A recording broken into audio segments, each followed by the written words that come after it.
Subscribe to our YouTube channel and press the bell icon to get the latest updates. नमस्कार।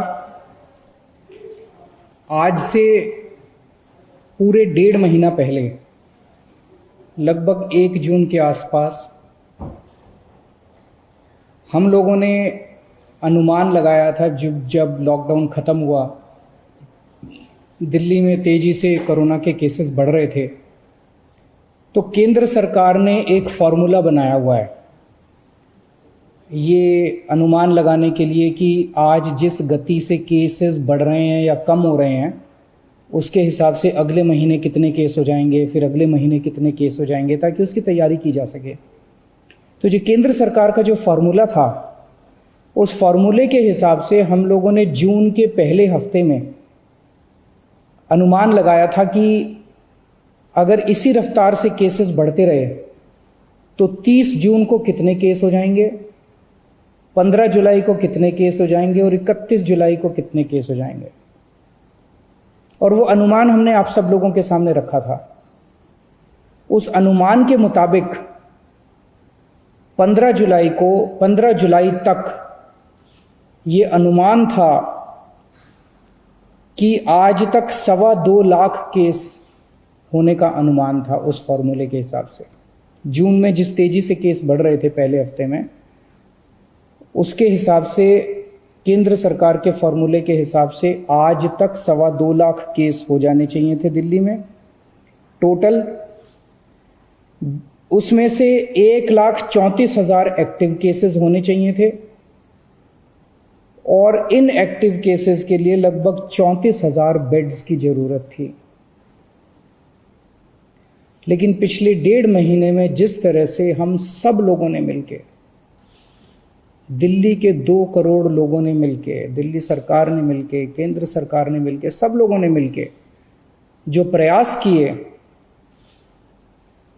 आज अनुमान था कि 2.25 लाख केसेस होंगे, लेकिन हकीकत में आज उसके आधे केसेस हैं। 1,15,000 केसेस आज हुए हैं। अनुमान था कि 1,34,000 केस एक्टिव होंगे, लेकिन आज केवल 18,600 केस एक्टिव हैं। अनुमान था 1,34,000 केस एक्टिव होंगे, केवल 18,600 केस एक्टिव हैं। और अनुमान था कि 34,000 अस्पतालों में बेड्स की जरूरत पड़ेगी। अस्पतालों में, कोविड सेंटर वगैरह में, अस्पतालों में 34,000 बेड्स की जरूरत पड़ेगी। आज केवल 4,000 बेड्स की दिल्ली के अंदर ज़रूरत पड़ रही है। हमने 15,500 बेड्स का इंतज़ाम कर लिया है, लेकिन आज उनमें केवल 4,000 बेड भरे हुए हैं, बाकी सारे बेड खाली हैं। तो स्थिति काफ़ी नियंत्रण में नज़र आ रही है आज। लेकिन मैं बार बार ये कहता हूँ कि हमें कॉम्प्लेसेंट नहीं होना, हमें इसके बारे में ये नहीं होना कि अब सब ठीक हो गया। कभी भी कोरोना बढ़ सकता है, उसकी तैयारी हमें जारी रखनी है। आज हमारी जो स्थिति है इसके लिए, और जो आज स्थिति को हमने पिछले 1.5 महीने रात दिन मेहनत करके हम लोगों ने ठीक किया है, इसके लिए मैं सब लोगों का शुक्रिया अदा करना चाहता हूँ। खासकर दिल्ली के अपने 2 करोड़ लोगों का, उन सब लोगों का जिन लोगों ने दिल्ली में कोरोना की स्थिति पे काबू पाने में मदद की, उन सब लोगों का मैं तहे दिल से शुक्रिया अदा करना चाहता हूँ। क्योंकि मैं ये मानता हूँ, ये मेरी वजह से नहीं हुआ, ये केजरीवाल की वजह से नहीं हुआ, ये हमारे मंत्रियों की वजह से नहीं हुआ। ये जो हो पाया, ये हमारे लोगों की वजह से, हमारे डॉक्टर्स की वजह से, हमारे नर्सेस की वजह से, हमारे कोरोना वॉरियर्स की वजह से, जो रात दिन अपनी जान की परवाह किए बिना आगे आके काम कर रहे हैं। इस दौरान हमने पिछले 1.5 महीने में 3 सिद्धांतों के ऊपर काम किया है। पहला सिद्धांत, हमने ये महसूस किया और ये निष्कर्ष हमारा निकला कि कोरोना इतनी बड़ी महामारी है, इतनी बड़ी महामारी है कि इसको अकेले नहीं जीता जा सकता। अगर दिल्ली सरकार ये सोचती कि इसको हम अकेले जीत लेंगे तो हम फेल हो जाते हैं। इसलिए हमने सबका साथ मांगा। हम केंद्र सरकार के पास भी गए, हम होटल वालों के पास भी गए, हम प्राइवेट हॉस्पिटल वालों के पास भी गए, हम बैंक्वेट हॉल वालों के पास भी गए, हम एनजीओज के पास भी गए, हम धार्मिक संगठन वालों के पास भी गए, हम सबके पास गए। तो पहला हमारा सिद्धांत था कि इस लड़ाई को अकेले नहीं जीता जा सकता, और इसमें हमने सभी पार्टियों का साथ लिया। आज मैं सभी पार्टियों का, बीजेपी का, कांग्रेस का, सबका शुक्रिया अदा करना चाहता हूं। दूसरा सिद्धांत हमने अपनाया कि जब चीजें गलत चल रही थी तो हर व्यक्ति कमियां निकाल रहा था। हमने उस पर नाराजगी जाहिर नहीं की, हमने उस पर गुस्सा नहीं किया। जो भी कमी निकाल रहा था, चाहे वो मीडिया वाले हों, चाहे कोई भी उस पर रिकॉर्ड करके सोशल मीडिया पे डालता, कोई भी कहीं से कोई भी हमें गलती बताता था, उसको नोट कर लेते थे और उस गलती को सुधारने की कोशिश करते थे। यही कारण है जिस एलएनजेपी अस्पताल के बारे में पहले जून के पहले हफ्ते के अंदर इतना उसके अंदर नुक्स निकाले जा रहे थे, हमने एक नुक्स नोट किया। जिन जिन पत्रकारों ने स्टोरीज की, मैंने खुद कई पत्रकारों को फोन करके, एडिटर्स को फोन करके पूछा कि आप हमें बताइए कि कहाँ कमियां और कैसे ठीक करें, और उन कमियों को नोट करके उन कमियों को हमने दूर करने की कोशिश की। मुझे बेहद खुशी है कि जिस एलएनजेपी अस्पताल के बारे में इतनी बुराई की जा रही थी, आज उसकी इतनी तारीफ की जा रही है। और ये सारा श्रेय मैं हमारे एलएनजेपी हॉस्पिटल के डॉक्टर्स, नर्सेज और उनके एडमिनिस्ट्रेशन और मेडिकल सुपरिंटेंडेंट और वहाँ के डायरेक्टर को देना चाहता हूँ, जिन्होंने बहुत मेहनत की है। तो दूसरा सिद्धांत हमारा था कि हमने कभी भी जो हमारे क्रिटिक्स थे, जो हमारी बुराई कर रहे थे, उनकी बातों का बुरा नहीं माना, और उनसे हम लोगों ने अपनी कमियां हम नोट करते गए और उसको ठीक किया। और तीसरी चीज, हम सब लोगों ने मिलकर हार नहीं मानी। ऐसा कोई पल नहीं आया जब हमें लगा यार अब स्थिति हमारे कंट्रोल में नहीं, अब हम कुछ नहीं कर सकते। क्योंकि अगर हम हार मान लेते तो पता नहीं कितनी मौतें हो जाती। हम लगे रहे। हमें यकीन था कि मेहनत अंत पंत में काम आएगी। सब लोग कह रहे हैं कि दिल्ली मॉडल, प्रधानमंत्री जी ने दिल्ली मॉडल की तारीफ की कि दिल्ली मॉडल लागू होना चाहिए बाकी इलाकों में। ये दिल्ली मॉडल आखिर है क्या? इसमें सबसे पहली चीज थी, जैसा मैंने बताया, इस दिल्ली मॉडल की बुनियाद है कलेक्टिविटी, टीम वर्क, सबको साथ लेके चलना। तो हम लोग बैठे और हमने पूरी प्लानिंग की कि कहाँ कहाँ क्या क्या करने की ज़रूरत है, कहाँ कहाँ किस किस चीज़ की ज़रूरत है। और उस प्लानिंग में जहाँ जहाँ हमें लगा कि ये कमी है और ये हमारे पास नहीं है, ये किसके पास है, हम उसके पास गए और उससे मिन्नतें करी और हम मदद लेके आए। जैसे टेस्टिंग कम हो रही थी, हम टेस्टिंग बढ़ाना चाहते थे, लेकिन हमारी कैपेसिटी थी, दिल्ली के अंदर मैक्सिमम 10,000 टेस्ट हो सकते थे। हमने केंद्र सरकार से मदद मांगी, केंद्र सरकार ने हमारी मदद की। केंद्र सरकार ने हमें एंटीजन, सबसे पहले एंटीजन टेस्ट दिल्ली के अंदर शुरू किए गए। केंद्र सरकार ने शुरुआती टेस्टिंग किट्स हम लोगों को दी और हमने एकदम से 20,000 22,000 टेस्ट करने चालू कर दिए दिल्ली के अंदर। तो कलेक्टिविटी, टीम वर्क हमारा इस दिल्ली मॉडल का सबसे पहला सिद्धांत था। दूसरा जो सबसे इंपॉर्टेंट चीज थी, होम आइसोलेशन।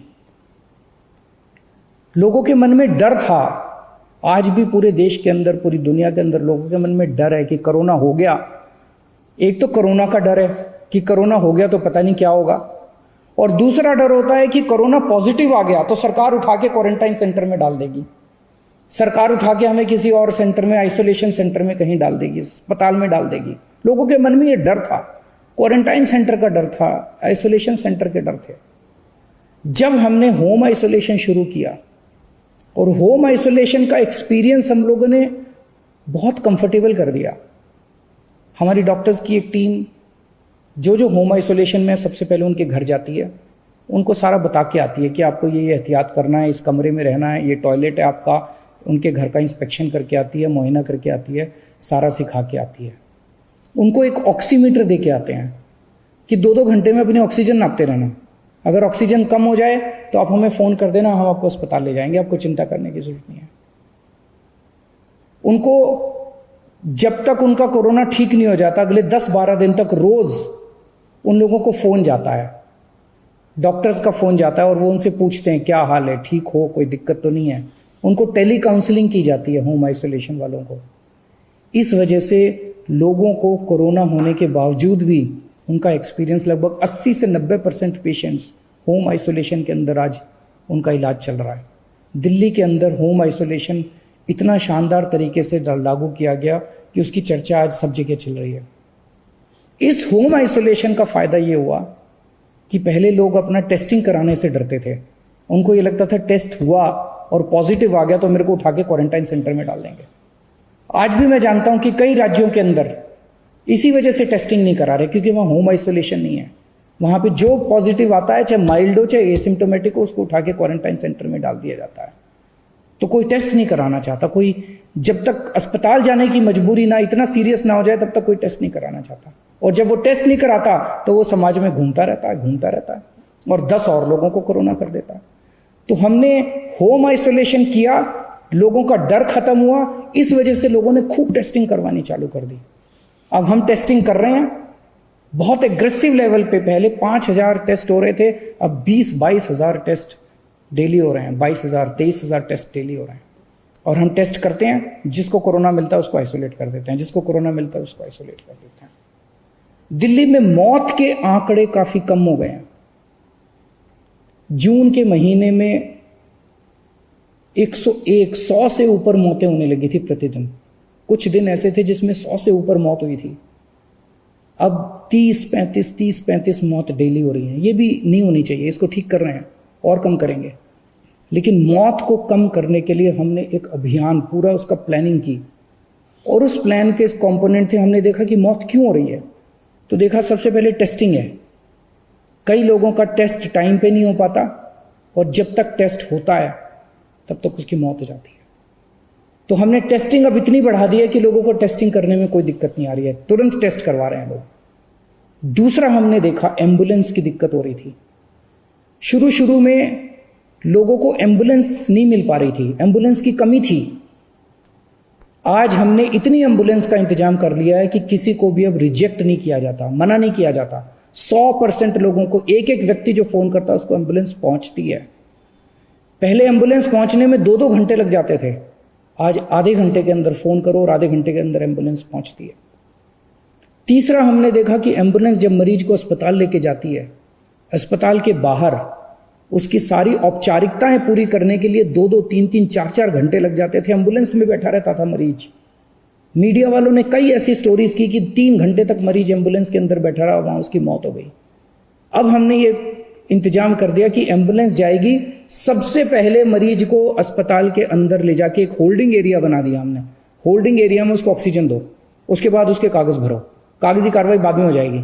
सबसे पहले अस्पताल के अंदर एम्बुलेंस पहुंचते उसको होल्डिंग एरिया में ले जाया जाता है। फिर हमने बेड्स के इंतजाम किए। जून के महीने में अस्पतालों में बेड्स की कमी हो गई थी। 1 जून को दिल्ली में 4100 बेड थे, आज दिल्ली में 15,500 बेड्स हैं। 4 गुना बेड्स का इंतजाम कर दिया 1 महीने के अंदर। 1 जून को दिल्ली में केवल मात्र 300 आईसीयू थे, आज दिल्ली में 2100 आईसीयू बेड्स हैं, और 2100 में से केवल 1000 भरे हुए हैं, 1100 आईसीयू बेड्स खाली पड़े हुए हैं। तो बहुत मैसिव लेवल पे हमने बेड्स का और आईसीयू बेड्स का एक्सपेंशन किया, जिसकी वजह से आज लोगों को ये भरोसा है कि अगर अस्पताल जाना पड़ा तो बेड्स की कमी नहीं है, आईसीयू की कमी नहीं है। और एक जो प्लाज्मा थेरेपी हमने शुरू की, सबसे पहले दिल्ली में प्लाज्मा के ट्रायल्स किए गए, उसके बहुत अच्छे नतीजे आए।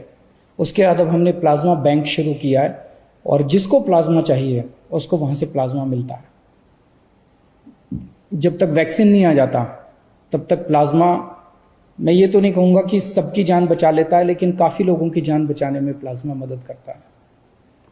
अंत में केवल इतना कहना चाहूँगा, जून के मुकाबले आज हम बेहतर स्थिति में हैं, लेकिन इसका मतलब ये नहीं है कि जंग जीत ली गई है। अभी रास्ता बहुत लंबा बाकी है। कभी भी कोरोना फिर से बढ़ सकता है। हमें बिल्कुल भी कॉम्प्लेसेंट नहीं होना, हमें बिल्कुल भी हाथ पे हाथ रख के नहीं बैठना, अपनी तैयारियां पूरी रखनी है, हमेशा मास्क पहन के घूमना है, सोशल डिस्टेंसिंग फॉलो करनी है, अपने हाथ धोते रहना है, अपनी सेफ्टी अपने हाथ में है।